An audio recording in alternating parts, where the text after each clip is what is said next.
أعوذ بالله من الشيطان الرجيم بسم الله الرحمن الرحيم والصلاة والسلام على رسول الله. Assalamualaikum warahmatullahi wabarakatuh.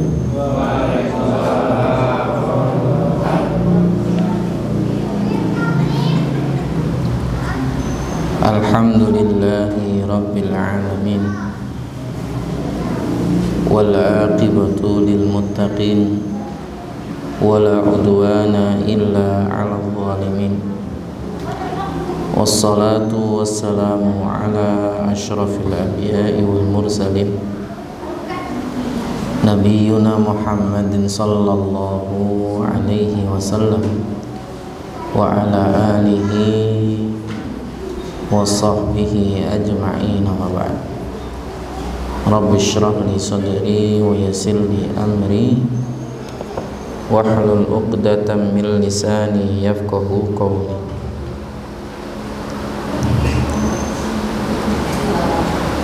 Puji syukur kehadirat Allah Subhanahu wa ta'ala yang dengan izin dan karunia-Nya pada kesempatan malam hari ini kita kembali dimudahkan oleh Allah Subhanahu wa ta'ala di dalam melazimi majelis ilmu yang mulia, yang mudah-mudahan menjadi asbab kita mendapatkan kebaikan di dunia sekaligus menjadi asbab kita mendapatkan kebaikan di akhirat. Salawat dan salam juga moga tetap tercurah kepada Nabi kita Muhammad sallallahu alaihi wasallam yang telah dipilih oleh Allah sebagai uswah hasanah, sehingga tak layak bagi setiap mukmin kecuali mengikuti apa yang telah beliau contohkan dan beliau sunnahkan.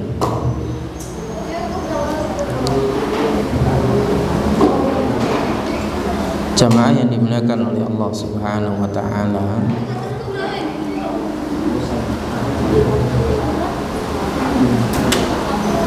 pada kesempatan malam hari ini kita akan membahas hadis yang ke 707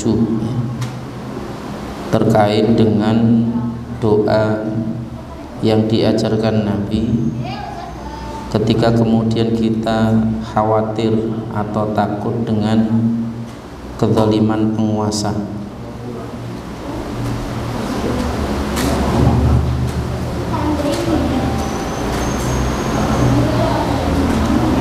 Disebutkan di sini dari Abdullah bin Mas'ud. Enggak usah. Dari Abdullah bin Mas'ud radhiyallahu anhu,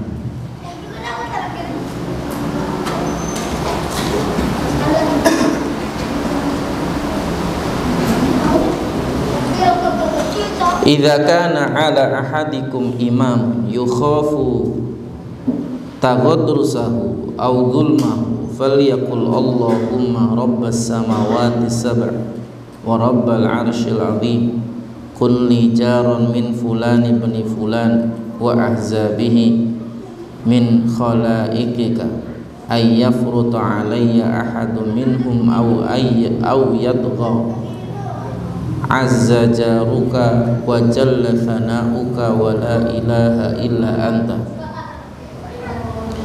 Disebutkan dari Abdullah bin Mas'ud, jika salah seorang di antara kalian dipimpin oleh penguasa yang zalim, yang kalian khawatir dengan kezalimannya, maka berdoalah, Allahumma rabbas samawati sab' wa rabbal 'arsyil 'azim kun li jaran min fulan bin fulan wa ahzabihi min khalaiqik ay yafrutu alayya ahadun minhum aw yudghiya azza jaruka wa jalla thana'u. Mas, Dipasang boleh.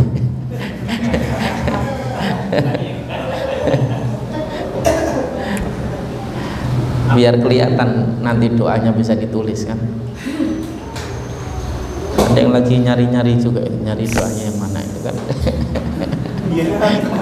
Ya? Enggak nyalin. Dan kalau ditampilkan nanti kan kelihatan doanya. Hadis ini adalah salah satu di antara hadis yang dikutip oleh Imam Bukhari terkait dengan doa-doa yang diajarkan.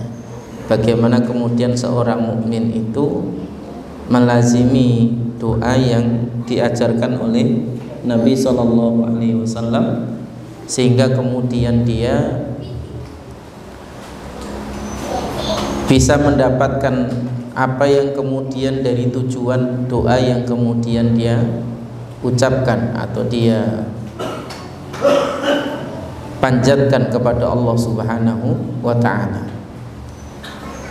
Jadi doa di dalam Islam itu semuanya ada plot-plotnya, masing-masing ada fungsinya, dan masing-masing ada redaksinya. Jadi enggak kemudian doanya cuma satu dipakai untuk semua.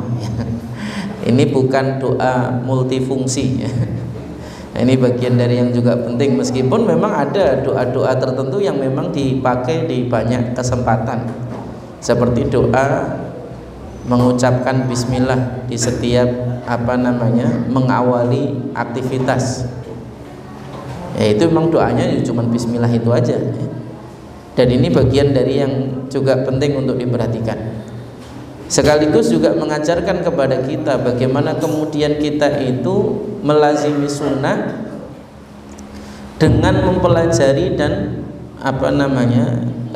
membiasakan. Karena melazimi sunnah itu tidak tiba-tiba ngaku kemudian saya ngikuti sunnah terus kemudian sudah nyunah gitu, enggak. Tinggal dilihat saja apa yang kemudian dia ucapkan, apakah sesuai yang disunnahkan ataukah yang dia lakukan sesuai yang disunnahkan. Kalau ternyata sesuai, ya dia pengikut sunnah atau ahlus sunnah. Dan ini bagian dari yang juga penting untuk diperhatikan. Saya coba masukkan dulu.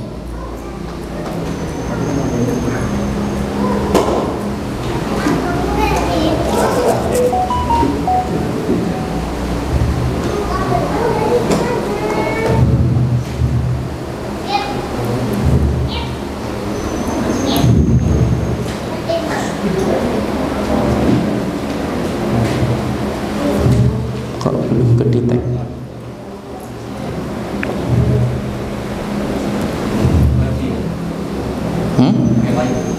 Iya, belum kedetek.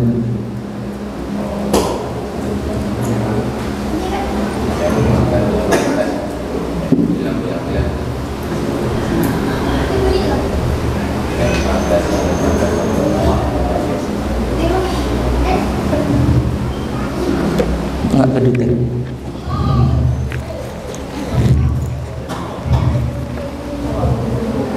Coba pakai ini.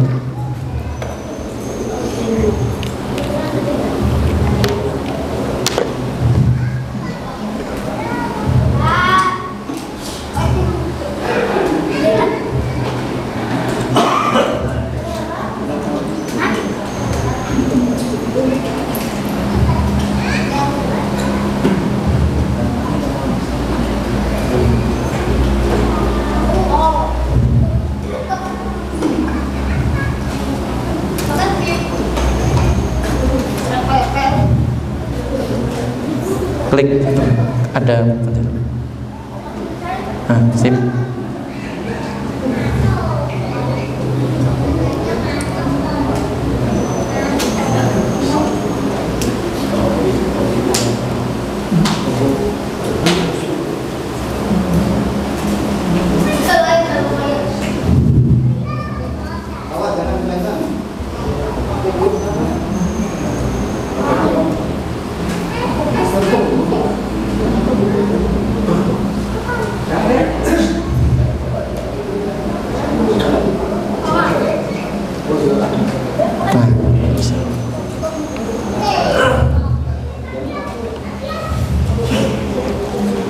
ini doanya.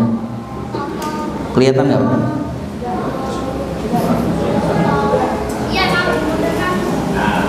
Kelihatan. Mau yang digedein yang Indonesianya apa yang Arabnya? Enggak, saya nanya beneran. Yang Indonesianya, orang Indonesia ini mah.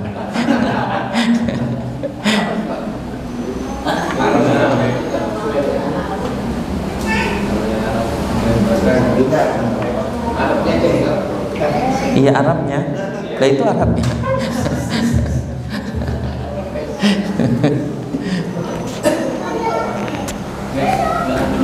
Wes cetok kurang.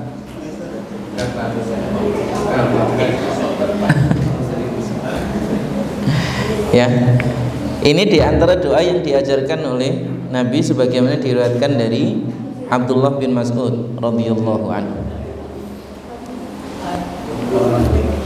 Hadis ini juga mengajarkan kepada kita bahwa satu-satunya yang bisa menghalangi madarat ataupun mendatangkan manfaat itu hanya Allah Subhanahu wa ta'ala. Satu-satunya zat yang bisa menjadikan manfaat itu ada atau menghalangi satu madarat itu hanya Allah Subhanahu wa ta'ala.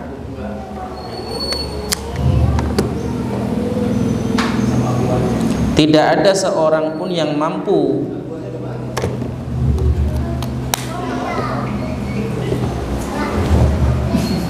tambah kecil. Oh ya udah. Oh iya emang gede begini ya. Jadi satu-satunya zat yang mampu untuk mendatangkan manfaat atau menghalangi dari sebuah madarat itu hanya Allah Subhanahu wa ta'ala. Tidak ada siapapun yang mampu melakukan selain Allah Subhanahu wa ta'ala.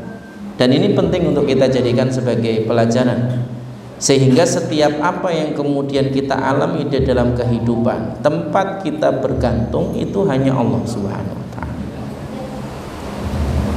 Maka nanti coba dilihat, ketika kemudian kita mengalami kesulitan atau memiliki kebutuhan atau hajat, siapa yang kemudian kita minta pertama kali, itulah menunjukkan ketergantungan kita. Kalau kemudian ketika kita pertama kali merasa memiliki hajat atau kemudian khawatir dengan sebuah madarat itu, kita langsung mengangkat tangan kita kepada Allah, kemudian berdoa, menunjukkan bahwa memang kita hanya menggantungkan urusan kita itu kepada Allah Subhanahu wa ta'ala. Tapi kalau ternyata kemudian yang kita lakukan justru adalah melakukan hal-hal yang logis yang bisa kita lakukan, menunjukkan bahwa kita belum bergantung kepada Allah Subhanahu wa ta'ala secara maksimal. Yang Nabi sampai mengajarkan kepada kita, seandainya tali sendal kita putus saja, itu kalau perlu mintanya ya hanya sama Allah. Tali sendal yang paling harganya nggak seberapa, tapi kalaupun itu putus, mintanya sama Allah Subhanahu wa ta'ala. Jadi apa yang kemudian dipikirkan pertama kali dan apa yang kemudian dituju pertama kali itu menunjukkan kecenderungan kita. Dan ini penting untuk dijadikan sebagai perhatian kita, untuk mengukur apakah kita ini betul-betul bergantung kepada Allah atau enggak. Yang kebanyakan manusia hari ini kan berpikir logis dulu semuanya. Mentok butuh duit, nggak punya biaya, apa yang kemudian dipikir dulu? Ngutang. Kenapa nggak dipikir dulu minta dulu sama Allah? Ngutang itu udah solusi kesekian. Allah itu maha mampu menjadikan sesuatu dalam sekejap, hal yang tidak pernah dipikirkan oleh manusia bahkan. Dan ini menjadi penting untuk kita jadikan sebagai pelajaran. Nabi Ayub itu kehilangan segalanya dalam beberapa waktu saja loh Pak. istrinya meninggalkannya, anaknya meninggalkannya, hartanya habis, orang-orang itu pun menjauh dari beliau. Karena ditambah lagi, kalau kemudian ditinggal keadaannya masih sehat, masih mending, Pak. Kalau kita ini ditinggal dalam keadaan kita butuh bantuan karena kita sakit, itu luar biasa, Pak. Makanya antum harus bersyukur masih ada orang yang bersabar mendampingi antum sampai hari ini. Kerenya maupun sugihnya didampingi. Serius ini, bukan bercanda. Ya. Kerenya maupun sugihnya didampingi, ya. Mau sakit mau sehat didampingi, mau lagi megang duit nggak megang duit didampingi. Itu teman sejati itu, Pak. Ya. Teman sejati itu nggak ada duanya. Memang cuma satu toh? Ya, nggak ada duanya itu. Cuma satu kan, nggak ada duanya. Ini penting untuk dijadikan sebagai perhatian. Ya. Itu salah satu di antara kenikmatan dari Allah Subhanahu wa taala. Tapi Allah mampu menjadikan apa yang hilang dari Nabi Ayub tadi itu sekejap kembali semuanya kepada Nabi Ayub. Rabbi inni massaniyadz-dzurru wa anta arhamur rahim. Wahai Rabbku, sesungguhnya telah suatu mardhara telah menimpaku. Wa anta arhamur rahimin. Jazakallah. Dan engkau adalah sebaik-baik zat yang maha penyayang. Dan ini menjadi bagian dari salah satu di antara doa yang dipanjatkan oleh Nabi Ayub. Allah mampu menggantikan itu seketika. Seketika, Pak. Apa yang kemudian tadi hilang, yang kalau secara logika mau didapatkan itu sulit. Sakit saja kalau mau dilogika, Pak. Kalau bukan karena pertolongan Allah, tidak akan sembuh, Pak, sakit itu. Kalau cuman logika yang dilakukan sebagaimana sistem trial errornya para ahli kesehatan hari ini, kalau hanya menggunakan logika kan begitu. Ini penyakit, ini calon obatnya, dites gagal, ganti lagi. Itu kan hanya logikanya tuh. Padahal Allah bisa menjadikan sesuatu apapun itu jadi obat bagi penyakit. Kalau logika sederhana dulu mbah-mbah kita itu loro pokoknya kerokan yo mari. Ya kan sakitnya apa aja, tapi judulnya pokoknya kalau sakit dikerokin, selesai. Karena memang yang menyembuhkan itu bukan kerokannya, yang menyembuhkan adalah Allah Subhanahu wa ta'ala. Ada orang yang sakit yang sama minum herbal, mari, Pak. Ada juga orang yang sakit yang sama bukan kerokan, bukan minum herbal, minum obat dokter, yo mari, gitu. Ya kalau kita simpulkan, jadi sebenarnya obatnya yang mana? Obatnya itu sesuai kehendak Allah tadi itu. Bisa jadi Allah menjadikan wasilah kesembuhan itu dari obat manapun Allah kehendaki. Makanya nggak perlu ribut antara herbalis sama medis, itu nggak perlu ribut. Kan sempat ribut itu di media sosial. Yang lebih pas itu herbal, yang lebih pas kata yang lain medis. Kalau perlu tindakan segera ya medis, bukan herbal. Gitu kan? Ribut di media sosial. Padahal kesembuhan itu datangnya dari Allah, bukan dari herbal, bukan dari medis. Bukan dari tradisional juga, kerokan tadi. Betul-betul dari Allah Subhanahu wa ta'ala. Itu contoh paling sederhana. Maka apapun ketika kemudian kita merasa khawatir akan satu madharat atau ingin mendapatkan satu manfaat, minta hanya kepada Allah. Bahkan ada kalimat yang kemudian istimewa yang kemudian disebutkan oleh Nabi SAW di dalam doanya ini, Allahumma rabbus samawati sab'a. Ya Allah, Rabb dari 7 lapis langit. Disebutkan oleh Ibnu Katsir rahimahullah di dalam kitabnya Al-Bidayah wa Nihayah itu, Pak. 1 lapis langit itu tebalnya itu adalah 500 tahun perjalanan.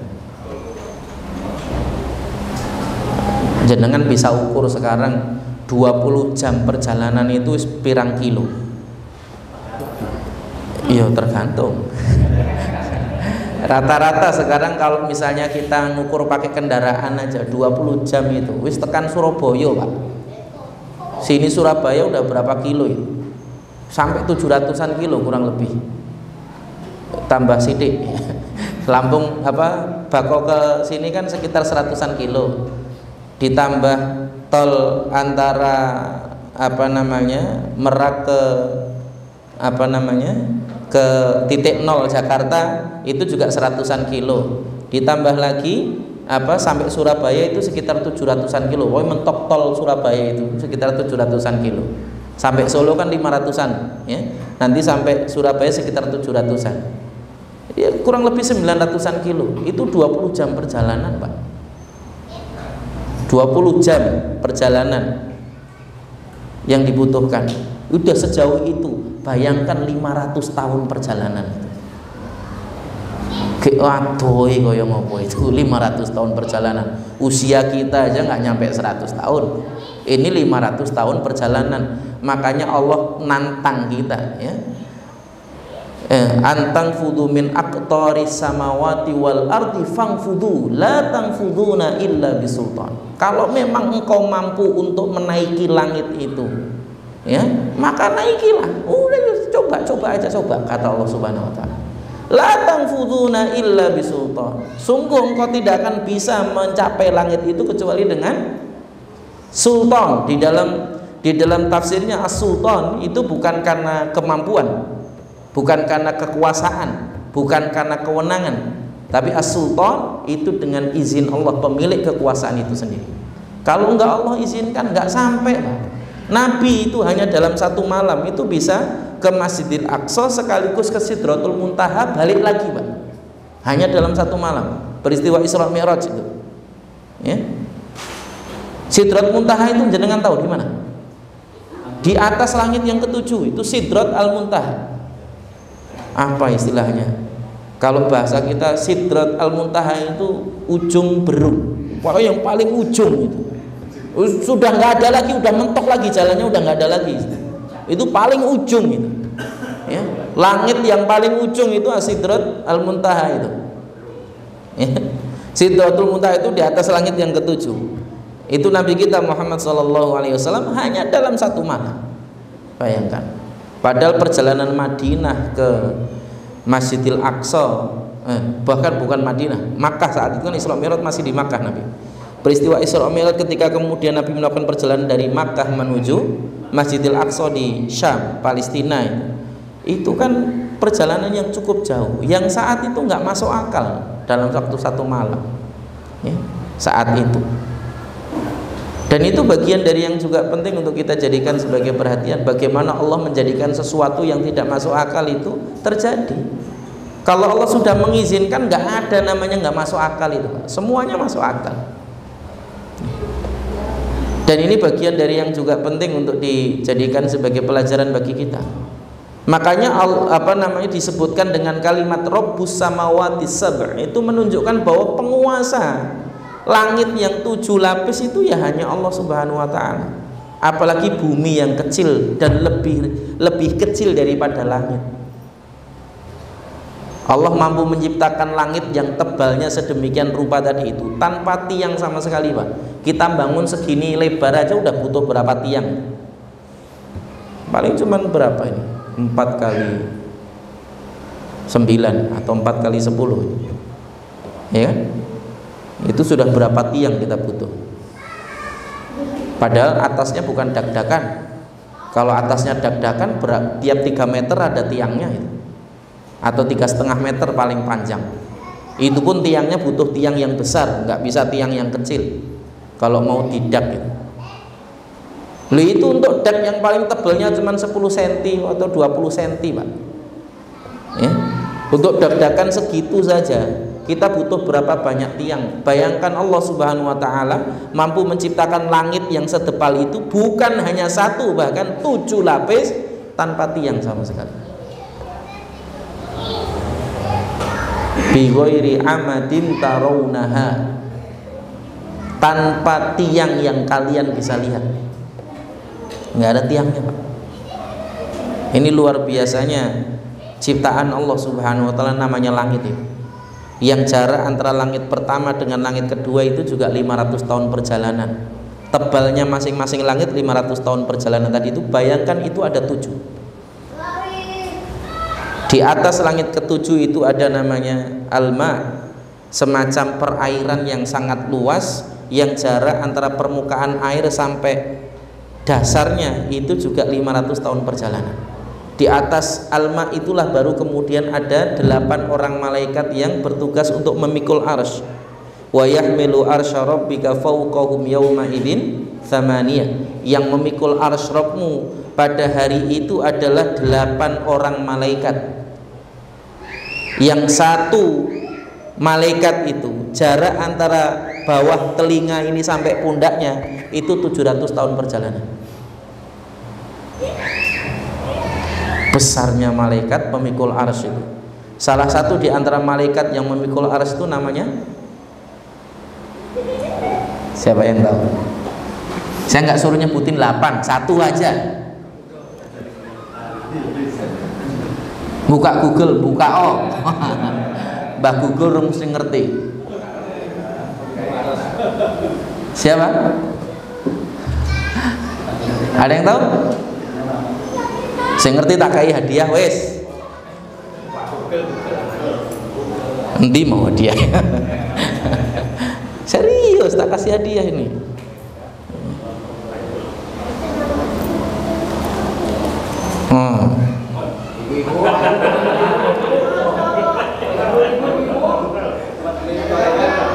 Kasih waktu 5 menit. Ya. Bukan. Malaikat hamulatur ars itu istilah untuk 8 orang malaikat. Saya pengen satu nama aja salah satunya. Hah? Bukan. Kalau malaikat Jibril apa namanya mikul ars Pak, kemudian dia ngasih wahyu, arsnya si mikul siapa itu? Kan dia tugasnya menyampaikan wahyu. Israfil. Siapa? Israfil, Mikail, Jibril. Kok tebak-tebakan? Yang benar yang mana? Satu aja, satu nama, sebut. Google-nya salah jangan-jangan. Yo, masih 3 menit lagi. Ayo, siapa?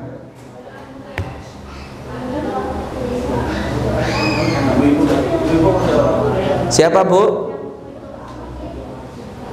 Salah satu nama malaikat yang memikul arsy Allah Subhanahu wa taala dari 8 orang malaikat yang disebutkan oleh Allah di dalam Al-Qur'an. Siapa?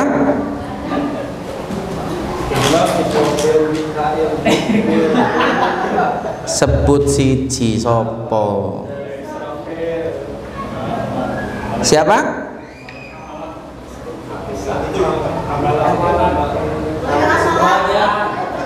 Hamalah dibilang. Hamalatul arsy itu sebutan untuk 8 orang malaikat tadi. Siapa? Enggak nongol. Lah apa kan aku tadi kan ngomong kalau mau cari Google silahkan cari. Wong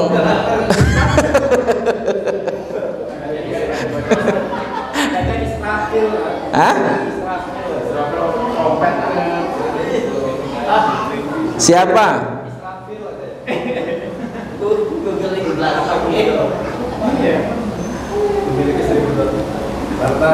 Siapa? Pokoknya sing yakin angkat tangan, sebutkan satu nama. Ini hadiahnya. Lumayan ki bensin pirang liter, 5 liter per talit. Kalau pertama ya nggak nyampe.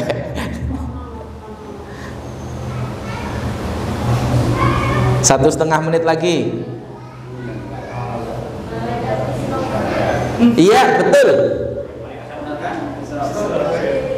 Israfil. Kan saya bilang tadi suruh yakin angkat tangan. Orang nyebut-nyebut ya wes, ini hadiahnya bagi ibu-ibu ini. Kasih ibu. Hah? Lo kan nggak yakin, saya bilang. Saya bilang pokoknya yakin, angkat tangan, sebut namanya. Pilih asam sulfat. Iya. Kenapa? Israfil. Sisanya tidak disebutkan di dalam riwayat, nggak disebutkan. Jadi yang disebutkan oleh Ibnu Katsir di dalam kitabnya Al-Bidayah wa Nihayah itu salah satu di antara malaikat yang bertugas memikul arsy, ya, dari sejak Allah menciptakan arsy sampai hari ini, sampai nanti hari kiamat, itu adalah 8 orang malaikat. Salah satu namanya adalah Israfil, yang sampai dari sejak awal diciptakan sampai hari ini Israfil itu sudah nempelin trompetnya di mulut. Nanti ketika Allah perintahkan tiup, saat itu juga ditiup, nggak pakai nunggu, nggak pakai mikir. Ya. Antum kebanyakan mikir sih. Ya. Orang yang jadi masalah itu apa? Yang laki-laki itu yang di depan ini kenapa masih pada mikir kesuwen? Namanya laki-laki itu bertugas untuk menentukan keputusan, harus sigap, tegas, tepat. Laki-laki kok kakian mikir, ya. Itu kalau misalnya terkait dengan kapal mau tenggelam itu setelah entek itu kapalnya tenggelam habis tuh, ya. Ini penting untuk diperhatikan. Ya. Atau jangan-jangan memang antum termasuk yang laki-laki takut istri. Semuanya diputuskan oleh istri. Kenapa? Oh, gak enak ya.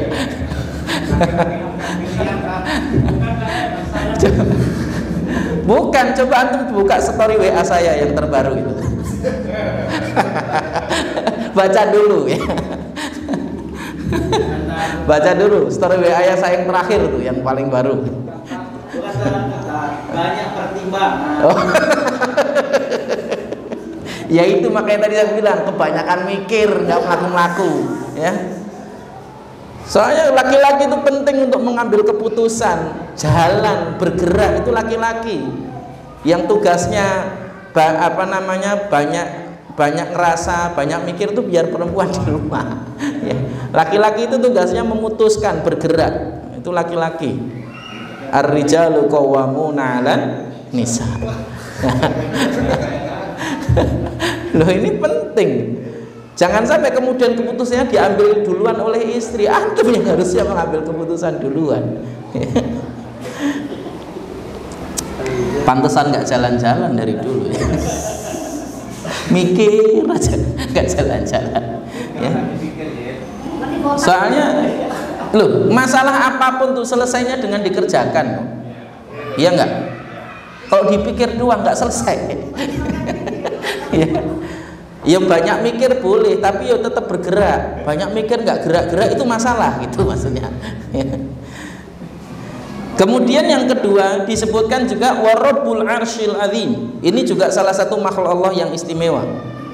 Disebutkan di dalam riwayat dari Ibnu Katsir juga bahwa al-arsy, arsy Allah itu adalah tempat di mana Allah Subhanahu wa taala istiwa. Tsumma stawa 'alal arsy. Walaupun sering diterjemahkan dalam bahasa Indonesia dengan istilah bersemayam, tapi istiwa itu ya istiwa. Yang itu bagian dari yang disebutkan oleh para ulama, ya. Jadi tempat istiwa Allah itu adalah arsy. Jadi kalau kemudian nanti kita ditanya oleh anak-anak di manakah Allah Subhanahu wa taala, maka jawab dengan tegas Allah ada di atas langit, di atas arsy. Karena arsy itu letaknya di atas langit yang ketujuh tadi. Arsy Allah Subhanahu wa taala itu, jika seandainya langit yang 7 lapis ditambah bumi yang 7 lapis itu direnteng seperti kalung, dijadiin satu itu Pak, kemudian dilemparkan di atas arsy, itu hanya seperti satu koin kecil, ya, yang dilemparkan di padang pasir yang sangat luas. Itu makhluk Allah namanya arsy, tempat Allah beristiwa. Dan ini penting untuk dijadikan sebagai perhatian kita. belum lagi kursi Allah Subhanahu wa taala yang ada di atas arsy Allah Subhanahu wa taala, yang seandainya kursi itu arsy itu dilemparkan di atas kursi itu seperti satu buah koin tadi itu dilemparkan di atas padang gurun Sahara yang sangat luas tadi, nggak ada apa-apanya Pak. Dan Allah jauh lebih besar dari itu semua. Bayangkan itu makhluk-makhluk Allah yang sangat luar biasa. Makanya disebut di dalam hadis ini dengan kalimat apa? Rabbal arsyil azim. Karena arsy Allah itu betul-betul luar biasa besar. Ya. Jadi kalau antum tahu makhluk Allah arsy tadi sebagaimana yang kemudian disebutkan di dalam beberapa riwayat tadi itu, antum dengar saja itu sudah langsung kebayang luar biasanya kekuasaan Allah Subhanahu wa taala. Yang nggak akan mungkin antum akan meminta bantuan hanya kepada makhluk tadi, nggak akan mungkin. Membayangkan makhluk Allah yang sangat luar biasa besar saja itu tunduk patuh sesuai dengan kehendak Allah Subhanahu wa taala. Dan itu bagian dari yang penting untuk kita jadikan sebagai pelajaran. Hadis ini mengajarkan kepada kita bahwa setiap yang diurus oleh Allah itu adalah makhluk, termasuk makhluk-makhluk yang sangat luar biasa besarnya. Kita lihat gunung saja udah luar biasa besarnya itu. Padahal langit itu jauh lebih besar daripada bumi tempat gunung berada itu. Kita perhatikan arsy Allah itu jauh lebih besar daripada langit. Kita perhatikan kursi tadi itu jauh lebih besar daripada arsy Allah Subhanahu wa ta'ala. Berarti Allah jauh lebih besar dari itu, yang kalau kemudian kita mengucapkan takbir di setiap kita melakukan gerakan sholat itu, Allahu Akbar, itu kebayang betul besarnya Allah itu seperti apa. Yang antum gak akan mungkin berani mikirin yang lain ketika antum berhadapan dengan sesuatu yang besarnya melebihi besar makhluk-makhluknya tadi. Dan itu bagian dari yang juga harusnya kita jadikan sebagai bahan renungan bagi kita. Yang seringkali kita ini menganggap remeh ucapan kita ya karena mungkin kita nggak paham dengan apa yang kita ucapkan tadi. Ketika kita mengucapkan Allahu Akbar, Allah Maha Besar, pokoknya gede gitu aja udah selesai. Padahal besar itu ada tolok ukurnya tadi. Yang kalau makhluk Allah saja itu besarnya sedemikian rupa, apalagi penciptanya. Dan ini menjadi bagian dari salah satu di antara yang penting untuk kita jadikan sebagai pemahaman kita, untuk kemudian mendorong kita lebih memahami apa yang kita ucapkan dalam setiap aktivitas kita tadi, baik doa kita, gerakan sholat kita. Jadi ketika kemudian kita mengucapkan Allahu Akbar, kemudian mengucapkan Alhamdulillahi Rabbil Alamin, ya, segala puji bagi Allah Rabb semesta alam yang semuanya tadi itu tercakup dari itu, dari malaikat-malaikat Allah yang sedemikian luar biasa tadi juga, belum lagi arsy Allah, belum lagi kursi Allah, belum lagi langit dan bumi, semuanya yang besar-besar luar biasa itu semuanya adalah ciptaan Allah Subhanahu wa ta'ala, dan Allah lebih besar dari itu semua.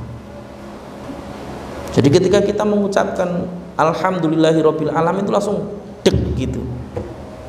Ya ibarat kita itu kecil di hadapan Pak Gubernur misalnya, ya, atau di hadapan Presiden misalnya. Kan kita merasa kecil, merasa orang biasa, merasa bukan siapa-siapa. Apalagi kita di hadapan Allah Subhanahu wa ta'ala. Yang jadi masalah hari ini banyak yang di hadapan Allah berani, ya, tapi di hadapan makhluk nggak berani. Itu yang aneh. Allahu Akbar.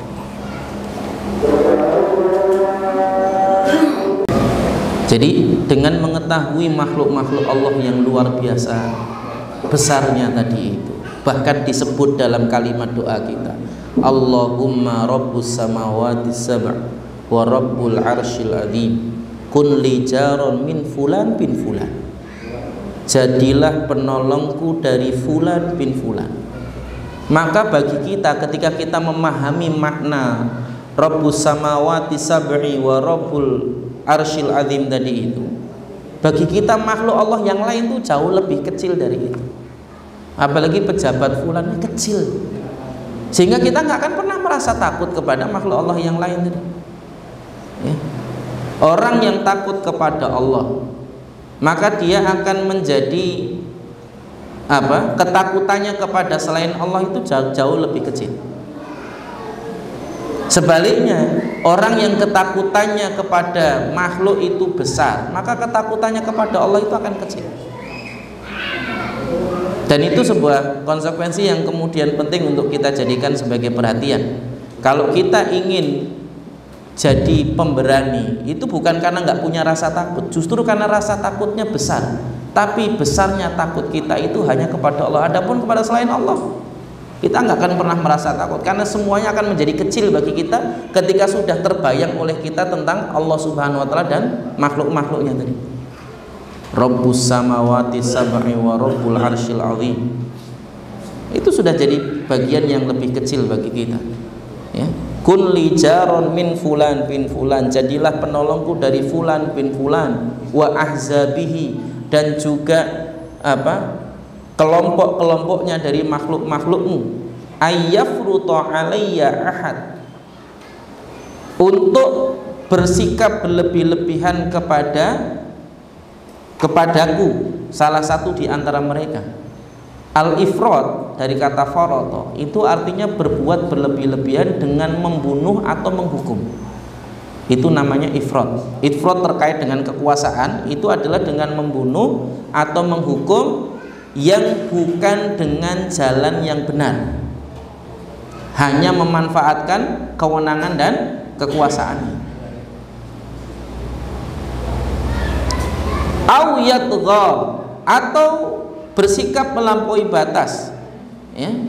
Bersikap melampaui batas. Yatgha itu artinya adalah melakukan yang buruk yang berlebihan, ya. Melakukan yang buruk yang berlebihan. Azza jaruka wa jalla thana'u, sungguh yang engkau tolong itu pasti akan mulia dan pujian untukmu sangat agung. Wala ilaha illa anta, tidak ada Rabb yang layak untuk disembah kecuali engkau, yang layak untuk diibadahi kecuali engkau. Ini salah satu di antara doa yang diajarkan Nabi kepada kita. Kita lanjutkan pada Isya insyaallah. Assalamualaikum warahmatullahi wabarakatuh.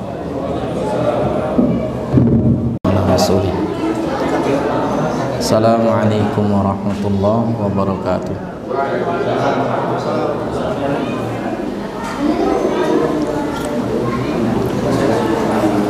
Alhamdulillahi rabbil alamin, wal aqibatu lil muttaqin, wala udwana illa 'alal zalimin.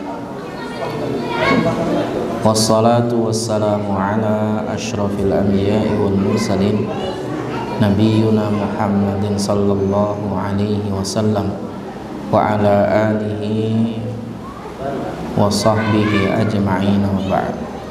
Rabbi shrah li sadri wa yassir li amri wahlul 'uqdatam min lisani yafqahu qawli.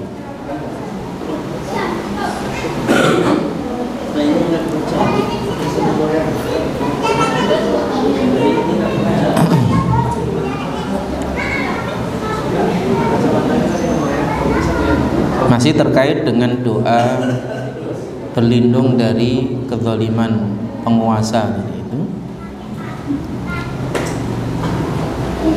Dalam ayatnya juga Allah Subhanahu wa taala menyebutkan bagaimana kisah Musa dan Harun yang kemudian mereka mengatakan qala rabbana innana nakhafu ay yafruta alaina au ayatullah. Mereka berdua yaitu Musa dan Harun berkata, wahai Rabb kami, sesungguhnya kami khawatir seandainya Fir'aun itu yafruta alaina, bersikap berlebih-lebihan terhadap kami, au ayatullah, atau melampaui batas.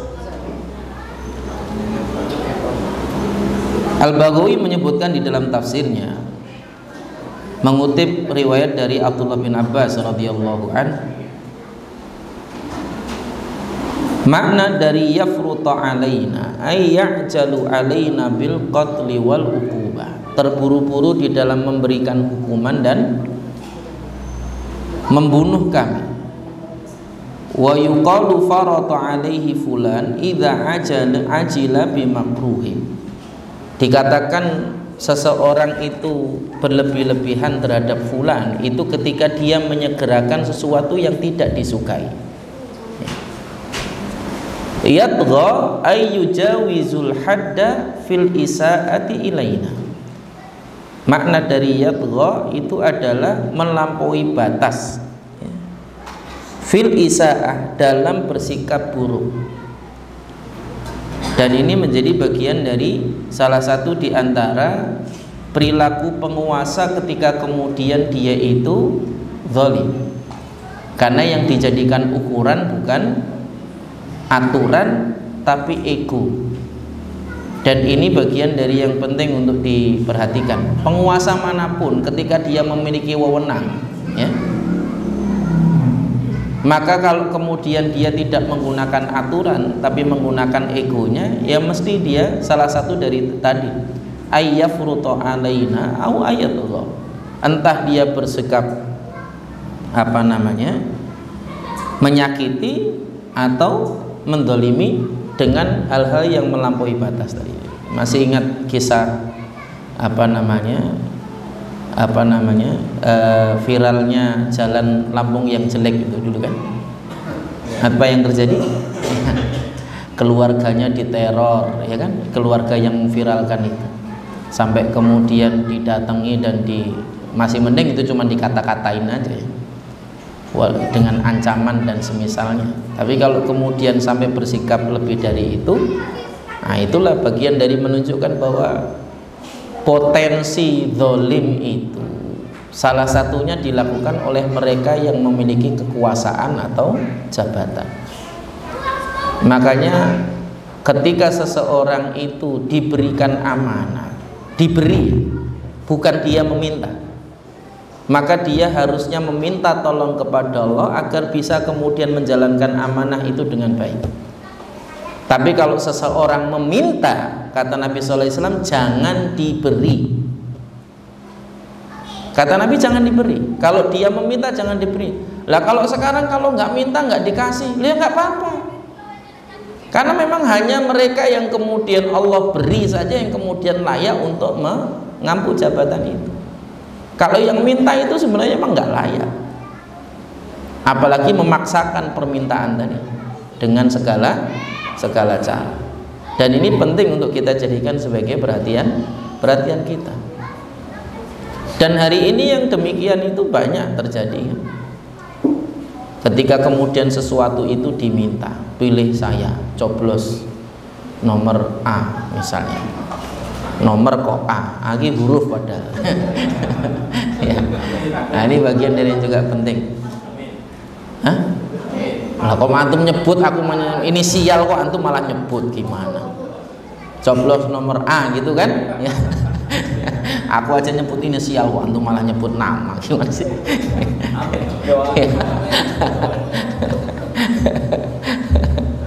Ini penting untuk kita jadikan sebagai perhatian kita, bahwa apa yang kemudian nanti dilakukan itu akan dipertanggungjawabkan semuanya. Yang hari ini ketika kemudian seseorang itu meminta jabatan tadi nggak boleh diberi. Itu yang kemudian diperintahkan oleh Nabi. Ya. Karena tadi jabatan, kedudukan, kemudian kekuasaan itu amanah, dan amanah itu berat. Ya. Dulu ada pada masa kekhilafan Bani Umayyah itu ada dua orang alim yang dua-duanya menjadi kandidat seorang qadhi, padahal cuma qadhi. Qadhi itu adalah orang yang bertugas untuk memutuskan dan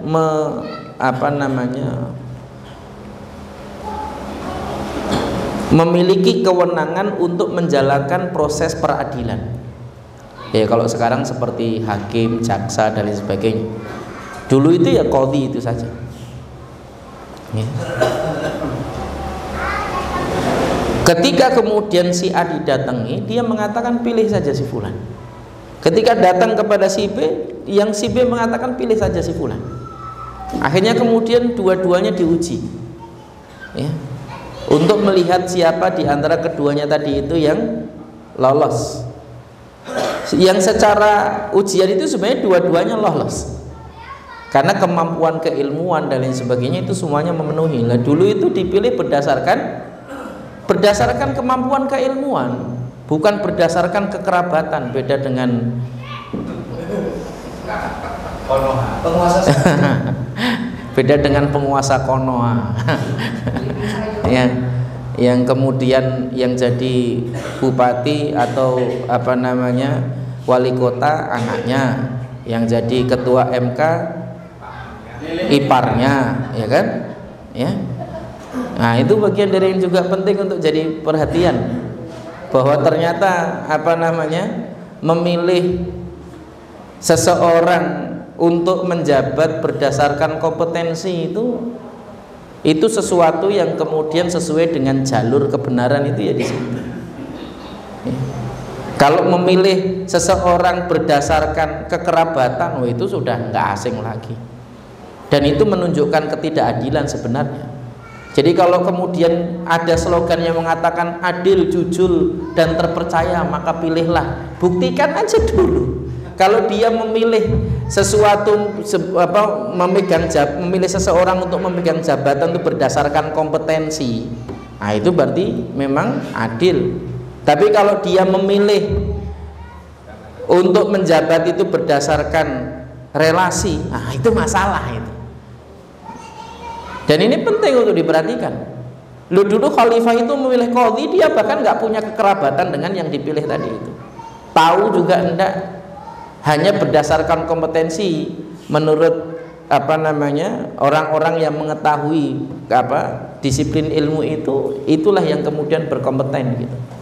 Baru dipilih. Itu pun dengan proses panjang yang semuanya tidak mau dipilih. Sedangkan sekarang semua mengajukan diri untuk dipilih, ya kan? Ini kan dua hal yang berbeda. Dan ini bagian dari yang juga penting. Barang siapa yang kemudian tidak meminta amanah, kemudian dia diberi amanah, Allah akan menolongnya. Itu yang jadi masalah. Tapi barang siapa yang kemudian dia meminta amanah itu, maka Allah akan memberatkan amanahnya sehingga dia tidak mampu untuk menjalankannya. Dan ini penting untuk kita jadikan sebagai pelajaran. Amanah itu sesuatu yang berat, apapun, walaupun hanya cuma sekedar jadi penasihat yayasan misalnya, itu abot penasihat itu. Yang kalau kemudian dia menasihati nggak ngefek, itu jadi tanggung jawab besar. Atau sebaliknya, kemudian dia diposisikan sebagai penasihat tapi nggak berfungsi, itu juga dipertanggungjawabkan di hadapan Allah nanti. Ketika kemudian ada hal yang seharusnya diberikan nasihat, diberikan masukan, diluruskan, dibenarkan, apalagi kalau itu berupa kesalahan fatal yang melanggar syariat, maka harus diingatkan. Disitulah fungsinya penasihat itu. Dan ini bagian dari yang penting untuk perhatikan, itu cuma sekedar penasehat loh, yang secara struktural tuh nggak punya kekuatan. Apalagi mereka yang memang secara struktural punya kekuatan. Presiden misalnya, gubernur misalnya, bupati atau wali kota misalnya, atau camat. Dan ini penting loh. Antum jadi RT aja, kalau ada kemaksiatan di wilayah ke-RT-an antum tanggung jawab nanti di hadapan Allah Subhanahu wa taala. Apa jadi RT? Kalau ada jalan yang berlubang, kemudian sampai ada orang terjatuh gara-gara jalan lubang itu di wilayah ke-RT-an antum itu, tanggung jawab di hadapan Allah. Antum yang nanti akan dimintai tanggung jawab, Pak RT. Ya. Ini penting loh, itu cuma lingkungan kecil RT loh, yang paling cuma berapa kakak, 100-an kakak kan satu RT, ya. Apalagi yang lingkupnya lebih besar, RW kali 5 misalnya, 100 kali 5 500 kakak. Apalagi nanti lurah lebih besar lagi, apalagi nanti camat lebih besar lagi. Oh, itu tanggung jawabnya besar itu di hadapan Allah. Ini penting ini.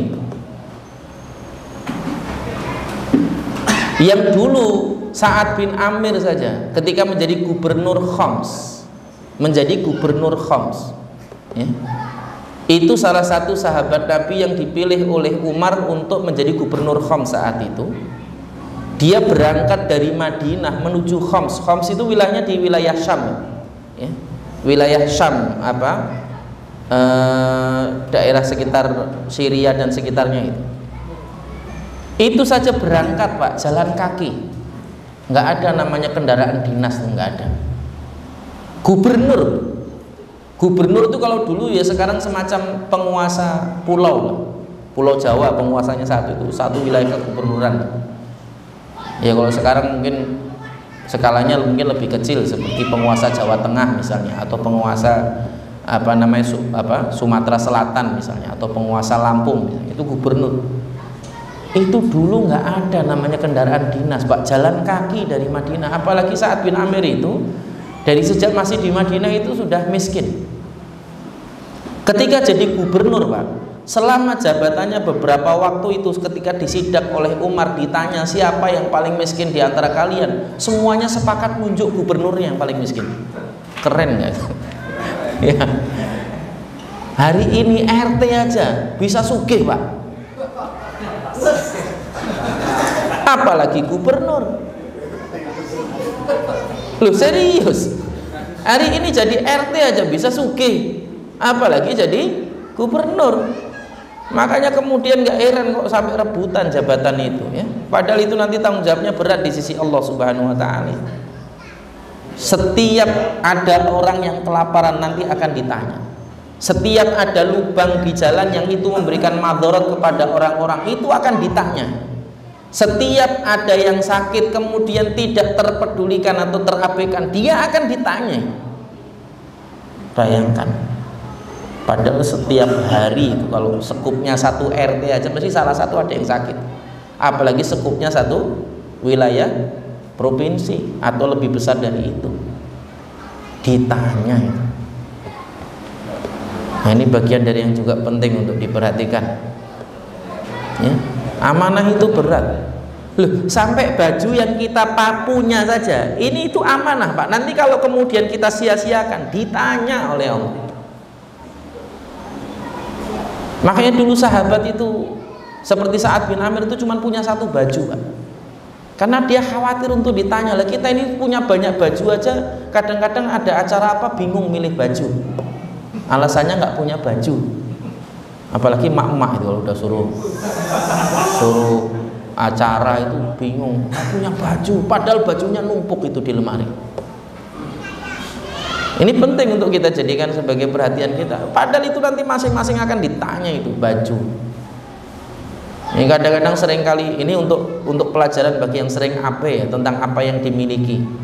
Buku tercecer, itu nanti akan ditanya, Pak. Dulu para ulama itu, Pak, papan tulis itu kan kalau dihapus ada rontokan kapurnya itu. Kalau itu bekas untuk nulis ayat Allah atau hadis itu ditadai, Pak. Ditadai pakai wadah gitu.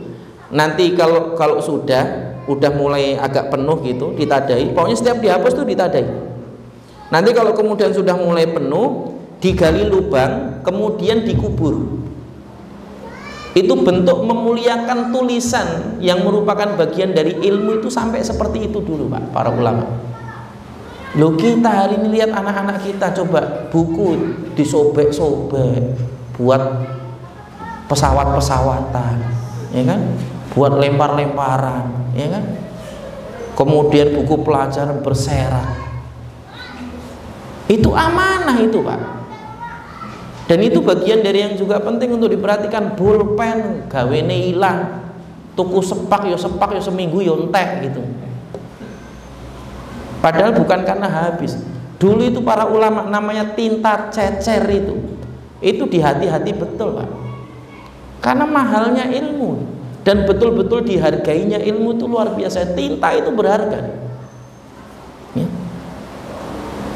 Minyak untuk untuk penerangan itu dihargai betul dulu, Pak.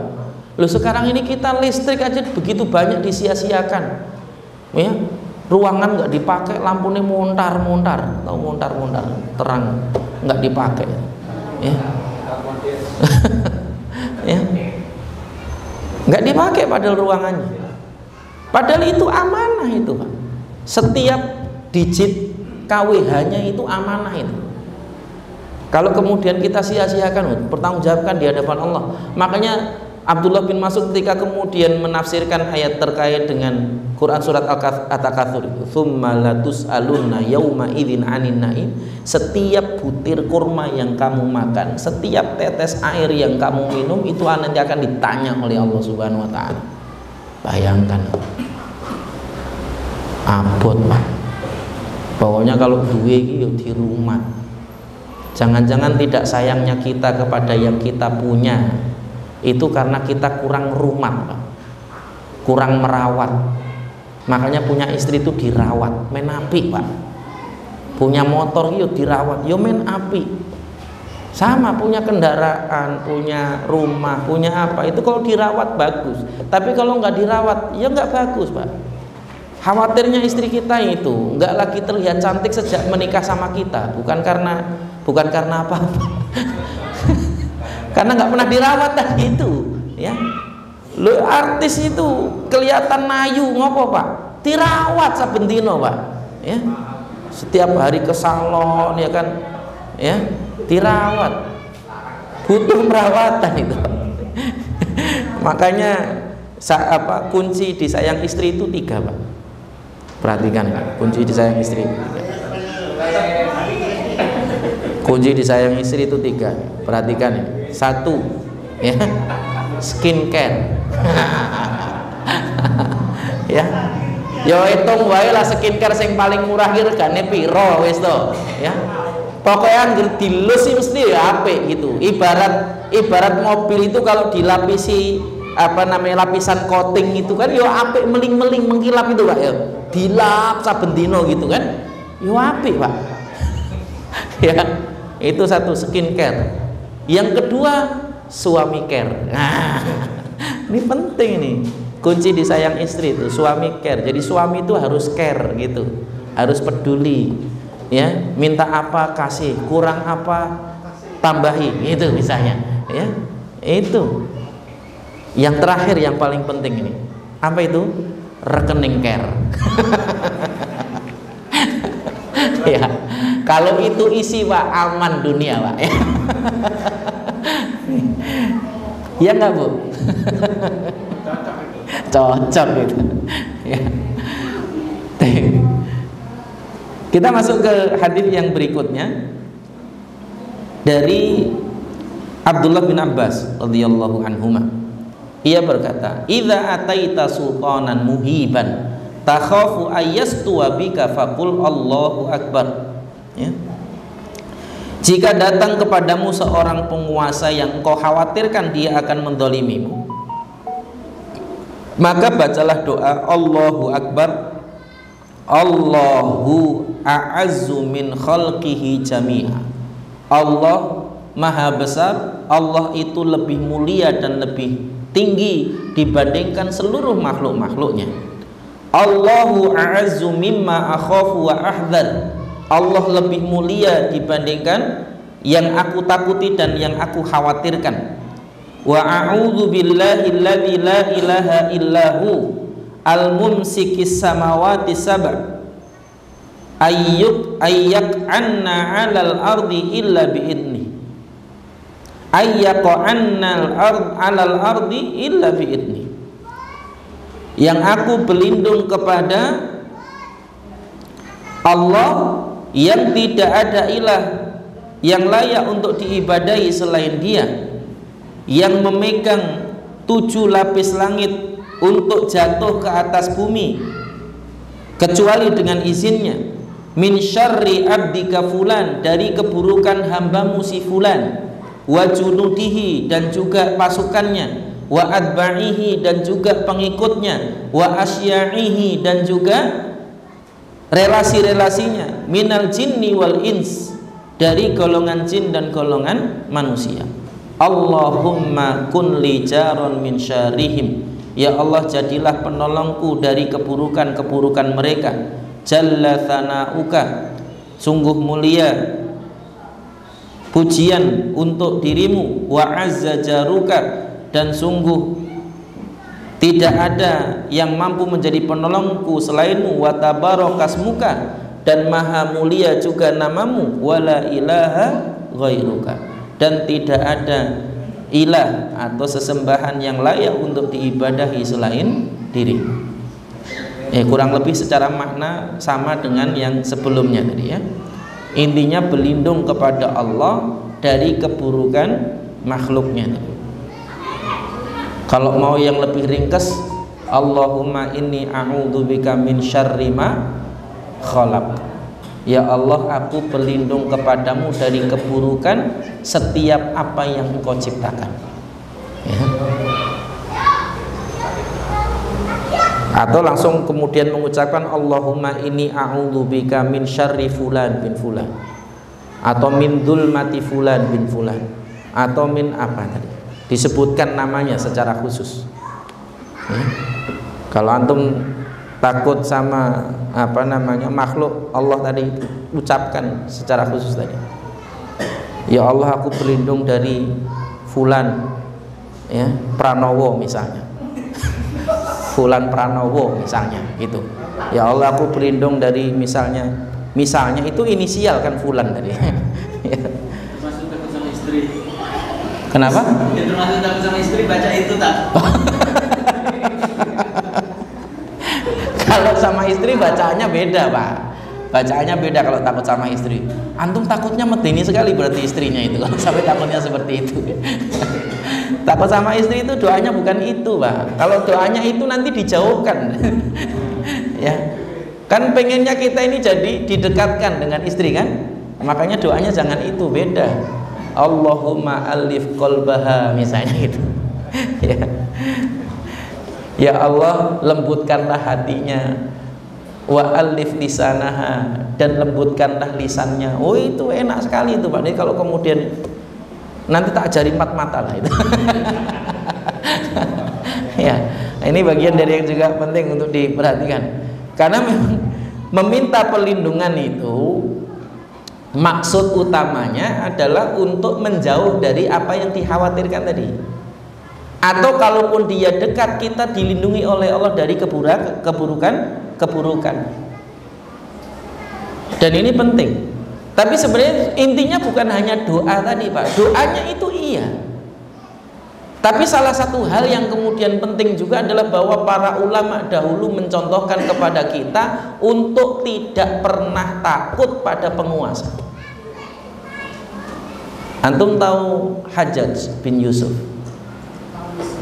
Hajjaj bin Yusuf itu adalah penguasa yang zalim, yang sebelumnya menguasai wilayah Syam pada saat Yazid bin Muawiyah menjadi khalifah saat itu dari dinasti Bani Umayyah. Karena Yazid itu masih muda, maka yang banyak bertindak itu adalah staf-stafnya tadi. Salah satunya Hajjaj bin Yusuf. Termasuk peristiwa Karbala hingga terbunuhnya Husain itu juga asbab Hajjaj bin Yusuf. Termasuk terbunuhnya sahabat Abdullah bin Zubair itu juga asbab Hajjaj bin Yusuf. Sampai Ka'bah saat itu hancur, kena manjanik ketika Abdullah bin Zubair itu berlindung di Ka'bah, itu juga serangannya Hajjaj bin Yusuf. Suatu ketika Sa'id bin Musayyib itu pernah sholat. Sa'id bin Musayyib ini salah satu di antara ulama dari kalangan tabi'in, itu sholat di sampingnya Hajjaj bin Yusuf. Hajjaj bin Yusuf itu sholat duluin imam. Ketika kemudian selesai sholat sama sama Sa'id bin Musayyib tadi itu dipegang, dicengkiweng, itu tahu nggak dicengkiweng Pak? Dipegang erat begini, diangkat. Hei pencuri, Jangan sekali-kali kamu mendahului imam. Ya. Sholatmu tadi itu mendahului imam, dibilang itu. Dia seorang alim. Dia nggak peduli itu siapa, mau itu presiden, mau itu siapa. Pokoknya salah ya diingatkan. Itu ulama itu, Pak. Ulama itu harusnya kayak gitu. Bukan karena presiden ngingetinnya jadi halus gitu. Enggak. Kalau emang salahnya berat ya harus diingetin dan harus tegas ngingetin itu. Ya. Dicengkiwing, Pak. Tarik begini. Hei pencuri. Kamu mencuri di dalam sholat mendahului imam tadi. Lalu kemudian pergi berlalu masa. Saat itu masih jadi penguasa Syam, hanya mampir ke Madinah sholat di Masjid Nabi samping Sa'id bin Musayyib tadi itu. Di kemudian hari Hajjaj bin Yusuf itu jadi penguasa Madinah, jadi penguasa Hijaz, termasuk Madinah dan Makkah. Ketika kemudian Sa'id bin Musayyib itu sedang ngajar murid-muridnya di Masjid Nabi, datanglah Hajjaj bin Yusuf tadi. Dulu dia bukan siapa-siapa di situ, sekarang jadi penguasanya, Pak. Kira-kira kalau antum piye? Antum lagi ngajar, tiba-tiba datang penguasa Bandar Lampung ke sini misalnya gitu. Ya. Yang dulu pernah antum ingetin seperti tadi itu, cengkiweng tadi. Orang-orang sudah khawatir tuh. Ya, Sa'id bin Musayyib santai aja mengajar murid-muridnya. Tiba-tiba dia datang duduk di depannya Sa'id bin Musayyib. Kemudian dia mengatakan, engkau adalah orang yang dulu itu ya, gitu. Dia bilang gitu. Sa'id bin Musayyib juga dengan tenangnya bahkan sampai ngepalkan tangannya, dipukul dadanya, buk gitu. Iya, aku yang dulu itu. Dia bilang gitu. Ternyata yang dikhawatirkan orang-orang itu tidak terjadi. Hajjaj bin Yusuf justru mengatakan, sejak kamu mengingatkan aku saat itu, aku tidak pernah lagi mendahului imam. Pergi dia, Pak. Udah selesai. Sekaligus mengajarkan kepada kita kadang-kadang kekhawatiran kita itu berlebihan. Karena yang memiliki kemampuan untuk memberikan madharat atau manfaat itu hanya Allah Subhanahu wa ta'ala. Kalau Allah nggak berkehendak, Pak, nggak akan terjadi. Ini nanti pelajaran akidah lagi. Annama asabaka lam yakun liyukhti'aka wa ma akhta'aka lam yakun liyusibak. Apa-apa yang ditakdirkan untukmu, mau kayak mana ngelesnya juga akan kena tetap, Pak. Kalau udah takdirnya kecelakaan, mau lewat Sultan Agung, mau lewat Untung, mau lewat mana, itu tetap kena, Pak. Kalau udah takdirnya itu, bukan sini antum lewatnya jangan lewat sini gitu, ya. Wong kita nggak ada yang tahu takdir kita nanti seperti apa, kan gitu. Kalau sudah kemudian Allah takdirkan, pasti terjadi. Wa ma akhta'aka lam yakun liyusibak. Dan apa-apa yang tidak ditakdirkan untukmu, maka tidak akan pernah kau dapati. Mau dikejar kayak apa juga nggak akan jadi. Ini penting untuk kita jadikan sebagai perhatian. Sekaligus mengajarkan kepada kita bahwa takut itu yang layak ya hanya takut kepada Allah.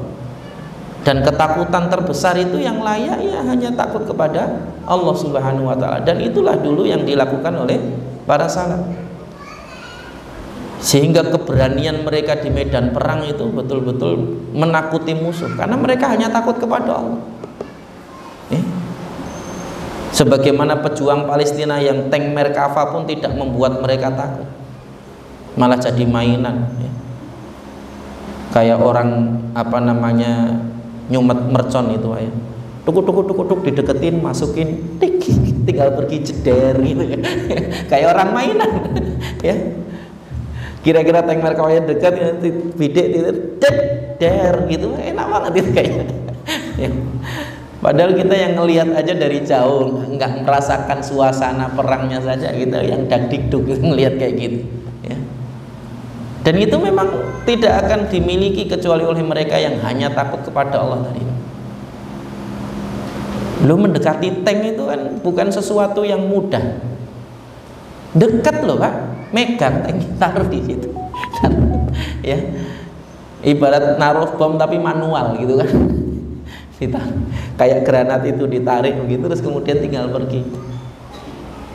Nah, ini bagian dari yang juga penting. Keberanian-keberanian seperti itu hanya dimiliki oleh mereka yang takut kepada Allah. Jadi keberanian itu bukan karena baiknya persenjataan, bukan karena kita berada di pertahanan yang terbaik, bukan.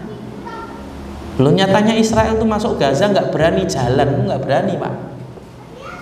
Pakai tank Merkava itulah dia masuknya. Pakai mobil-mobil lapis baja itu masuknya. Baru berani dia masuk Gaza itu. Kalau nggak berani dia. Ya. Orang sudah tembok setinggi-tinggi itu aja masih khawatir, masih berlindung di balik tembok yang lain. Ya. Itu kan ketakutan-ketakutan yang kemudian menunjukkan bahwa baiknya peralatan itu nggak menjamin keberanian, enggak. Karena keberanian itu letaknya bukan pada peralatan. Dulu para pahlawan kita hanya dengan senjata ala kadarnya. Kalau yang sering digadang-gadang kan bambu runcing, ya. Itu pun berani untuk melawan penjajah. Kenapa? Ya karena adanya Islam di dada mereka tadi itu, yang mereka hanya takut kepada Allah Subhanahu wa ta'ala. Kalau nggak berani Pak. Dan yang kita kenal dalam sejarah itu, perjuangan itu, ya, hampir 100% dilakukan oleh umat Islam. Silahkan lihat. Karena Islam itu jauh sudah lebih ada di Indonesia, bahkan sebelum adanya agama Hindu masuk Indonesia. Menurut penelitian sejarah termutakhir. Jadi Islam itu datangnya bukan belakangan, justru malah duluan, dari sejak masa Muawiyah bahkan. Ya.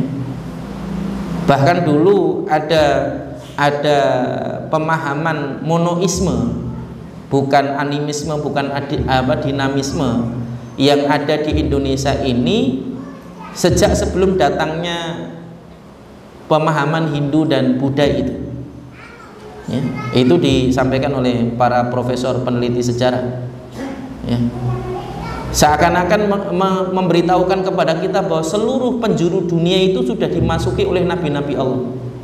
Sebagaimana kita ketahui, disebutkan oleh beberapa ulama dalam beberapa riwayat, jumlah nabi dan rasul itu lebih dari 124.000 Pak.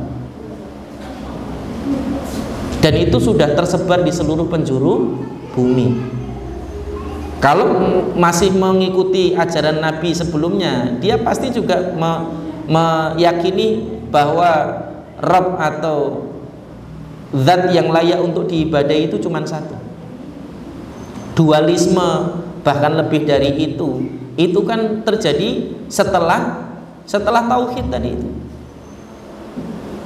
Dan itu bagian dari yang juga penting untuk dipelajari. Penyimpangan yang terjadi pada manusia itu terjadi pada masa sebelum diutusnya Nabi Nuh alaihissalam. Itu pertama kali terjadi. Ya. Sebelumnya manusia itu bertauhid pada masa Nabi Adam, Nabi Idris dan nabi-nabi setelahnya.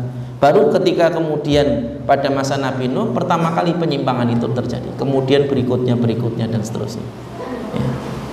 Jadi penyimpangan itu dilakukan oleh manusia. Kalau kemudian masih mengikuti ajaran Nabi, itu mesti tidak ada penyimpangan, masih bertauhid. Terlepas kemudian yang diikuti itu syariat yang mana dari Nabi yang ada tadi itu. Dan ini bagian dari yang juga penting untuk kita jadikan sebagai perhatian. Karena Islam itu sudah ada di dada orang Indonesia jauh sebelum Belanda dengan Nasraninya itu datang, jauh sebelum Majapahit itu berdiri, jauh sebelum Buddha itu masuk ke Indonesia. Makanya perjuangan itu selalu ada. Ya. Dari Samudra Pasai yang dulu disebut oleh Ibnu Battuta dengan sebutan Samutroh Fasai, yang kemudian hari ini menjadi nama pulau kita itu Sumatera. Itu dari kata samudra hasilnya, disebutnya dalam bahasa Arab dengan Samutroh tadi itu. Sehingga kemudian jadi nama pulau kita yaitu Sumatera. Aslinya itu kerajaan Samudra Pasai yang ada di wilayah utara Sumatera dulu. Itu kerajaan Islam pertama. Dan ini bagian dari yang juga penting untuk kita jadikan sebagai perhatian kita. Jadi jejak-jejak Islam itu sudah ada jauh sebelum penyimpangan-penyimpangan ada di Indonesia. Bahkan sejak sebelum kita mengenal Indonesia sebagai sebuah negara, perjuangan melawan siapa saja yang berusaha menjajah dan melakukan penyimpangan-penyimpangan yang ada, itu sudah dilakukan oleh orang-orang sebelum kita. Dan ini penting untuk kita jadikan sebagai pelajaran. Ruh perjuangan itu hanya dimiliki oleh kaum muslimin. Selain itu tidak ada. Mereka yang memperjuangkan agama Allah itulah. Karena sejatinya bumi ini milik Allah dan hanya diwariskan kepada orang-orang yang beriman. Makanya kalau orang kafir itu menguasai wilayah, itu disebut dengan menjajah. Tapi kalau orang Islam menguasai wilayah, itu disebut dengan futuhat. Apa itu makna futuhat? Futuhat itu artinya pembebasan, mengembalikan wilayah yang sebelumnya dijajah dengan penyimpangan dalam masalah urusan pemahaman tadi, itu dibebaskan kembali untuk hanya bertauhid kepada Allah Subhanahu wa taala. Jadi berbeda. Bahkan nanti dalam tataran paling kecilnya pun berbeda. Orang kafir itu kalau memasuki sebuah negeri mesti merusak, Pak. Sedangkan orang Islam kalau memasuki sebuah negeri, bahkan salah satu di antara yang dilakukan pertama kali adalah menanam pohon. Salah satu di antara yang dilakukan pertama kali adalah menanam pohon. Dan itu penting untuk dijadikan sebagai perhatian. Bahkan nanti banyak peneliti-peneliti barat yang mengkaji sejarah itu menyatakan bahwa dunia ini punya hutang besar kepada Islam dan kaum muslimin. Ya. Dunia ini punya hutang besar terhadap Islam dan kaum muslimin, sampai dalam urusan ilmu pengetahuan dan juga peradaban yang pernah hebat ada, peradaban hebat yang pernah ada di dunia ini adalah peradaban kaum muslimin. Yang itu semuanya dibangun di atas ketaatan dan ketundukan kepada syariat Allah Subhanahu wa ta'ala. Dan ini penting untuk kita jadikan sebagai pelajaran. Silahkan kaji buku-buku sejarah. Ketika kemudian wilayah itu di bawah kekuasaan kaum muslimin, mesti makmur. Bahkan ada jaminan keamanan serta ketentraman dan juga keadilan di situ. Yang itu tidak pernah terjadi ketika kemudian dikuasai oleh bukan orang Islam. Silakan kaji dalam sejarah bagaimana kezaliman dinasti Romawi di tempat-tempat yang kemudian mereka singgahi dan mereka kuasai itu. Bagaimana kezaliman Persia, bagaimana kemudian kezaliman pasukan salib. Silakan perhatikan dalam sejarah. Dan hari ini kita jadi melek apa? Bahwa ternyata narasi memerangi terorisme itu bukan narasi orang Islam. Itu narasi orang kafir yang berusaha memerangi Islam. Siapa yang mengucapkan itu pertama kali? George Bush Junior. Bersama kami atau bersama teroris. Setelah peristiwa 9/11 itu, 9 September tahun 2000 atau 2001 itu, ya. Setelah peristiwa itulah kemudian setiap kali ada kalimat terorisme itu selalu yang jadi objeknya itu adalah umat Islam. Silahkan perhatikan persis narasinya ketika kemudian diucapkan oleh Menteri Pertahanan Israel terkait dengan perjuangan rakyat Palestina tadi.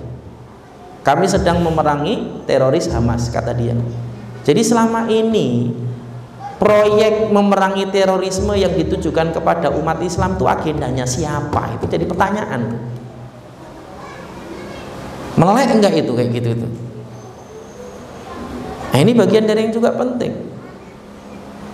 Yang anehnya hari ini banyak kaum muslimin yang mengaku ngikuti sunnah tadi itu, dengan latahnya mengucapkan yang sama ditujukan kepada saudaranya sama muslim. Hati-hati jangan ikut pengajian radikal dan teroris si fulan nunjuk orang. nunjuk tempat, nunjuk tokohnya. Ya. Ini bagian dari yang juga penting untuk diperhatikan. Karena sejatinya perseteruan dari dulu sampai hari ini itu yang ada adalah perseteruan antara hak dan batil. Dan namanya hak itu hanya ada di sisi Allah Subhanahu wa taala, dan batil itu adalah semua bentuk penentangan terhadap Allah Subhanahu wa taala dan Rasulnya. Itu adalah semua bentuk kebatilan dalam skala kecil maupun skala besar. Memusuhi kaum muslimin itu batil, Pak. Karena perintah Allah adalah wa aslihu, dan perbaikilah hubungan kalian sesama muslim itu. Wa aslihu baina akhwaikum, bahkan kalau kita melihat dua orang muslim berselisih, perintahnya untuk didamaikan. Wa'tasimu bihablillahi jami'an wa la tafarraqu, dan berpeganglah kamu kepada Islam dan janganlah berpecah belah. Itu perintah Allah. Jadi kalau ada orang yang ngaku ahlu sunnah tapi kok yang selalu dicela, selalu dijelek-jelekkan, selalu dimusuhi, itu adalah orang Islam. Dipertanyakan itu keislamannya. Karena Allah dengan tegas menyebutkan innama waliyukumullah wa rasuluhu wal mu'minun, sesungguhnya wali kalian itu hanya Allah, Rasulnya, dan orang-orang yang beriman. Jadi kalau ada orang yang ngaku beriman, muslim, tapi dia memusuhi sesama muslim, dipertanyakan itu keimanannya, dipertanyakan itu keislaman. Dan iblis sedemikian rupa membisikkan keburukan-keburukan itu untuk dilakukan. Salah satunya adalah apa? Permusuhan sesama muslim. Ya, ini penting untuk dijadikan sebagai perhatian kita. Lo nggak penting antum Islamnya ngikuti madhabnya siapa, itu nggak penting. Karena toh nanti masing-masing kita akan mempertanggungjawabkan amalan kita di hadapan Allah Subhanahu wa taala. Tapi kita akan ditanya oleh Allah ketika kemudian kita membenci saudara kita tanpa alasan yang jelas. Ya. Apalagi hanya gara-gara ngajinya nggak di tempat yang sama, apalagi hanya gara-gara ustadznya nggak sama, bukan ustadz sunnah katanya. Lah jadi apa kalau bukan sunnah? Wajib apa makruh apa? Ini penting untuk kita jadikan sebagai perhatian kita. Hanya gara-gara tontonannya bukan TV sunnah katanya. Nah, ini masalah ini. Harusnya kita perlu untuk perhatian. Loh, sekarang yang jadi masalah saudara-saudara kita di Palestina sedang berjuang. Ya sudah, dukung saja perjuangannya. Cukup diam. Kalau memang kita tidak bisa menahan diri dari mencela, diam aja. Kalau kita ngomongnya itu hanya celaan, udah diam aja, itu lebih baik. Kalau kita memang nggak bisa mendoakan, diam aja. Nggak usah menjadi penggembos perjuangan. Lo dulu yang menggembosi Nabi ketika melakukan perang Badar itu juga ada dari kaum muslimin yang disebut dengan orang-orang munafik itu tadi. Lo bayangkan perang Badar itu berangkat 700 orang, Pak, yang pulang 400, 60% balik. Kalau antum mau main bola, berangkat 15 orang, yang pulang 10 orang, tetap main bola kok enggak? Ora sido, Pak. Wong kesebelasan kok. Mosok gur 5, ya kan? Lah ini perang, Pak. Berangkat 700, yang balik 400. Kira-kira lanjut perang enggak?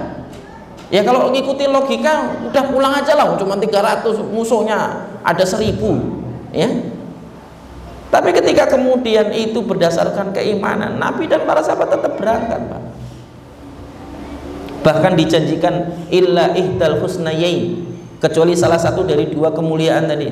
Entah kemudian engkau berhasil mengalahkan pasukan musuh dan membawa ghanimah yang banyak, atau engkau bertemu dengan kafilahnya Abu Sufyan dan membawa barang dagangan yang banyak. Itu yang dijanjikan Allah kepada kaum muslimin.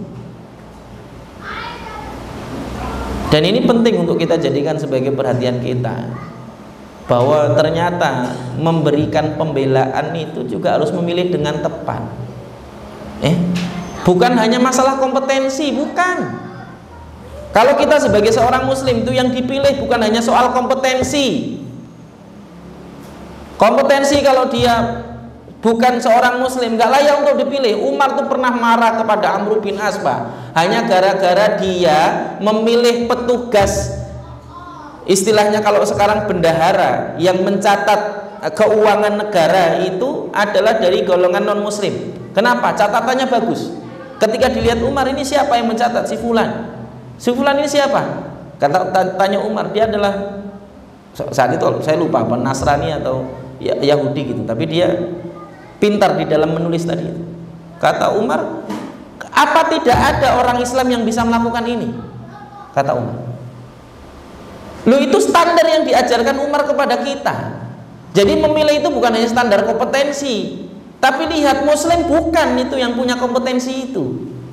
Karena kita ini akan menyerahkan urusan umat Islam kepada dia. Ini penting, Pak. Karena dulu pernah ada orang Islam yang ngakunya si Islam ya, cuman kemudian mengatakan kalau seandainya Ahok itu jadi pemimpin, dia juga ulil amri, kata dia. Apa nggak udah keblinger itu namanya? Dulu waktu rame-ramenya Ahok, saya sebut sekarang aja nggak apa-apa. Maka karena peristiwanya dulu kan, bukan sekarang. Kalau nyebut sekarang nanti dibilang kampanye kan, gitu. Karena ini peristiwanya dulu. Sampai ada yang mengatakan kalau seandainya yang kepilih jadi pemimpin itu Ahok, Ahok itu ulil amri. Itu logikanya di mana? Namanya ulil amri bagi kaum muslimin itu adalah yang mengurusi urusan kaum muslimin, dan tidak layak itu diberikan kepada non muslim. Penting itu. Karena ini kita bahasnya kan bab penguasa kan ya. Makanya hak kekuasaan itu hanya layak diberikan kepada muslim, bukan hanya kompeten tadi saja. Kalau perlu pilih muslim yang kompeten. Nah, takaran kompetennya itu apa? Kompetensinya itu banyak, Pak ya. Untuk jadi orang yang bisa berijtihad saja dalam Islam, itu dia harus hafal Quran, hafal hadis, hafal perkataan para ulama dari kalangan sahabat, tabi'in dan tabi'ut tabi'in ya. Hadisnya minimal hafal 200.000 hadis, baru dia bisa berijtihad, Pak. Itu untuk mengambil istihad satu masalah dalam urusan kaum muslimin. Bayangkan untuk mengambil seluruh kebijakan, istihad dan berbagai hal yang bermanfaat untuk kaum muslimin di sepanjang hidupnya. Kira-kira milih yang lebih kayak mana? Itu standarnya. Kalau nggak pakai standar itu saja tadi, untuk beristihad saja tadi itu, masuk nggak itu calon-calon itu? Kan gitu aja loh secara tolok ukur. Karena kita sebagai orang Islam tuh punya tolok ukur yang jelas. Siapa yang layak dan dianggap kompeten itu siapa? Bukan karena belakangnya MSc atau belakangnya depannya doktor atau depannya profesor kemudian kompeten. Enggak. Wong yang lulusan SD aja bisa dapat doktor honoris causa. Ya. Nah, ini bagian dari yang juga penting untuk kita jadikan sebagai perhatian ya. Kompetensi itu bukan berdasarkan embel-embel di belakang tadi itu. Dan ini penting untuk kita jadikan sebagai pelajaran bagi kita. Makanya ketika kemudian kita melihat bahwa ternyata apa yang dipilih makhluk, yang dimiliki makhluk itu tidak ada apa-apanya dibandingkan dengan apa yang dimiliki oleh pencipta makhluk tadi, makanya tidak layak kita takut kepada makhluk melebihi ketakutan kita kepada Allah Subhanahu wa ta'ala. Maka mintalah hanya kepada Allah ketika kita takut kepada makhluknya. Wallahu a'lam bishawab. Sampai di sini. Jadi kalau saya lanjutkan lagi nambah piring lagi nanti soalnya. Udah pada habis itu. Kok iso resik ngono ya. Kisah kinclong gitu loh ini. Kayak habis dicuci. Oh iya. Kayak habis dicuci itu. Ya. Baik, sampai di sini ada yang mau ditanyakan? Bersilakan. Ya Bu, silakan Bu.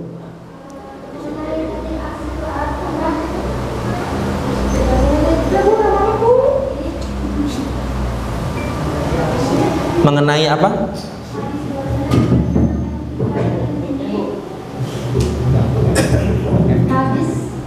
Perbandingan antara 7 langit dan bumi dibandingkan kursi Allah adalah seperti apa? Hadis tentang Arsy tadi. Seperti sebuah koin yang dilemparkan di atas padang pasir yang sangat luas.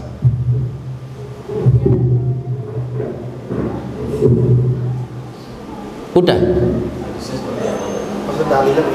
Hah? Oh, dalilnya. Mau dalilnya, Bu? Oh, saya buka dulu bukunya. Bukunya nggak di sini soalnya.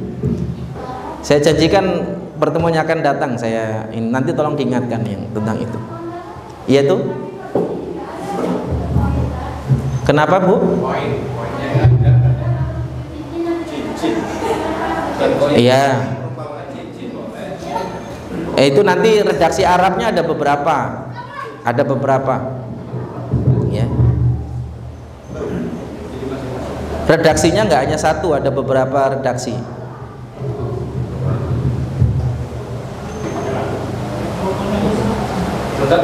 Iya. Waalaikumsalam. Kita kan dunia ini seperti kayak menonton aja antara peperangan jual Gaza melawan Yahudi. Siapa maksudnya kita? Iya. Pokoknya itu menonton aja, nggak ada cuma yang bantuan, cuma kan tertahan juga di perbatasan neraka. Tapi nggak ada actionnya, padahal negara-negara besar bilang katanya mau membantu kayak Turki, Rusia, kayak yang lain itu kan. Sampai sekarang udah beberapa puluh hari ini nggak ada action. Apa kita ini sudah dikuasai oleh Zionis Yahudi seluruh dunia ini atau gimana? Wallahu alam kalau secara detailnya seperti apa. Yang jelas memang tadi merdeka atau tidak merdeka itu terlihat dari sikap. Merdeka atau tidak merdeka itu terlihat dari sikap.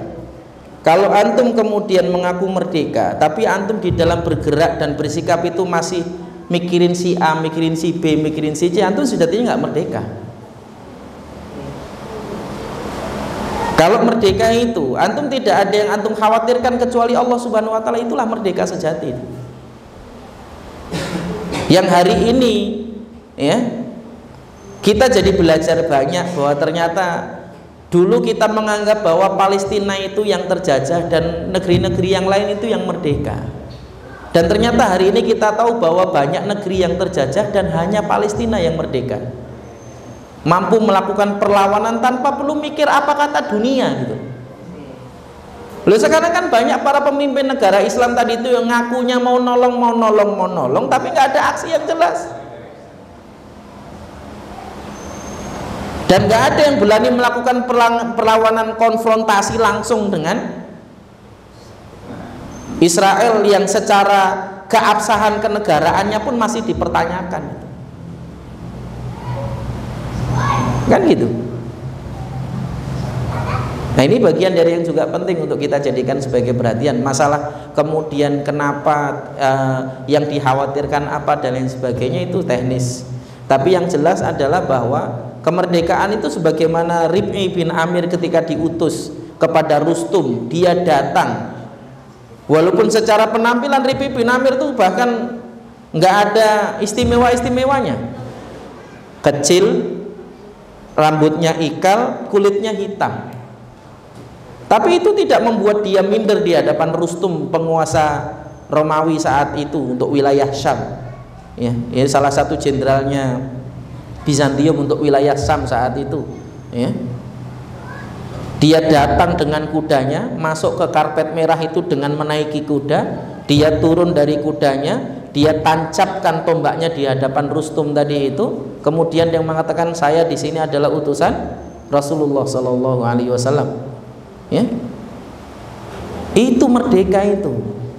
Nah, kalau antum mau masuk aja, tunggu dulu Pak. Ya. Nanti Pak jam 9, padahal datangnya dari jam 7. Antum nggak merdeka. Ya. Dan itu bagian dari yang juga penting untuk dijadikan sebagai perhatian kita. Lu antum ngurus SIM aja nggak merdeka, ya kan? Harus ngikuti calo-calo itu. Antum ngurusi pajak motor aja nggak merdeka kok. Terus sebenarnya kemerdekaan apa yang kita bicarakan selama ini gitu loh. Tanyakan pada hati antum masing-masing. Ya. Nah ini penting, itu untuk urusan yang paling sepele itu. Wong kita datang ke Samsat itu mau bayar pajak, ngapain antum pakai calo? Itu kan Samsat yang butuh duit sebenarnya. Kalau dipersulit udah nggak usah dibayar. Lo kan kita mau ngasih duit kok dipersulit. Ya alhamdulillah sekarang sudah ada aplikasi yang mempermudah kan, yang Samsat online itu kan dipermudah, itu aja dipakai. Ya. Nah, ini bagian dari yang juga harusnya menjadi perhatian kita, supaya kemudian bahwa merdeka itu ya di jiwa kita, bukan pada pengakuan kemerdekaan tadi saja, bukan pada slogan-slogan kemerdekaan tadi, bukan. Merdeka itu adalah merdekanya jiwa. Merdeka itu adalah merdekanya jiwa, bukan merdekanya kata-kata, bukan. Ketika jiwa itu tidak terkekang dan hanya takut hanya kepada Allah Subhanahu wa taala, itulah jiwa-jiwa merdeka. Ya. Jiwa-jiwa merdeka itu. Ini penting untuk dijadikan sebagai perhatian. Makanya ketika terjadi kezaliman kepada seorang Kipti, salah satu suku asli Mesir, oleh Amr bin As, saat itu kan Amr bin As dipanggil. Ya.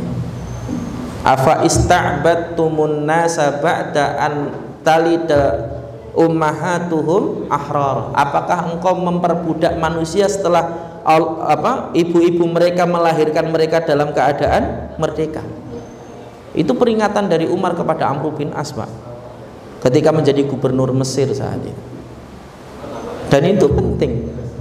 Dan satu-satunya sistem yang menjaga keadilan dan kemerdekaan bagi setiap rakyatnya itu hanya Islam. Silakan buktikan dalam sejarah. Sejarah sudah berbicara kok. Sekarang ini kelihatannya demokratis saja, nyatanya antum juga diatur toh. Ya. Katanya demokrasi, semuanya bebas, ya kan? Berarti apapun yang kita pilih terserah kita toh. Mau milih juga nggak milih juga terserah kita toh. Wong namanya bebas. Tidak ada yang tidak dipaksa.